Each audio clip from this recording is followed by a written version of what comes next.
சற்றுமுன் வெளியான தகவல். ரேஷன் கார்டு வைத்திருக்கும் மக்களுக்கு பெரிய நிம்மதி. அது என்னன்னு பார்க்க போறோம். நீங்க நம்ம சேனல் சப்ஸ்கிரைப் பண்ணாம இருந்தீங்கன்னா, மறக்காம லைக் பண்ணிக்கோங்க. சப்ஸ்கிரைப் பண்ணிக்கோங்க. மற்றவர்களுக்கு தெரியப்படுத்த ஷேர் பண்ணுங்க. ரேஷன் கார்டில் கேஒய்சி சரிபார்ப்பு செய்வதற்கான காலக்கெடு மேலும் 1 மாதத்துக்கு நீடிக்கப்பட்டுள்ளது. ரேஷன் கார்டு கேஒய்சி சரிபார்ப்பை இதுவரை முடிக்கவில்லை என்றால் அதற்கான தேதி மார்ச் 31 வரை நீடிக்கப்பட்டுள்ளது.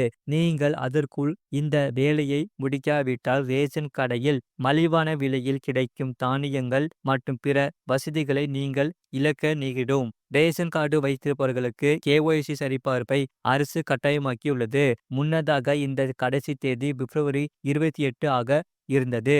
இந்த தேதி ஜார்க்கண்ட் மாநிலத்தில் நீடிக்கப்பட்டுள்ளது. உங்களிடம் ரேஷன் கார்டு இருந்தால் கவலைப்பட வேண்டாம். விரைவில் கேஒய்சி சரிபார்ப்பை முடிக்கலாம். அப்படி முடித்துவிட்டால் ரேஷன் கார்டில் தொடர்ந்து உதவிகளை பெறலாம். இல்லாவிட்டால் ரேஷன் கார்டு ரத்து செய்யப்படலாம். முழு வீடியோ லிங்க் கீழே இருக்கு. அதை கிளிக் பண்ணி பாருங்க.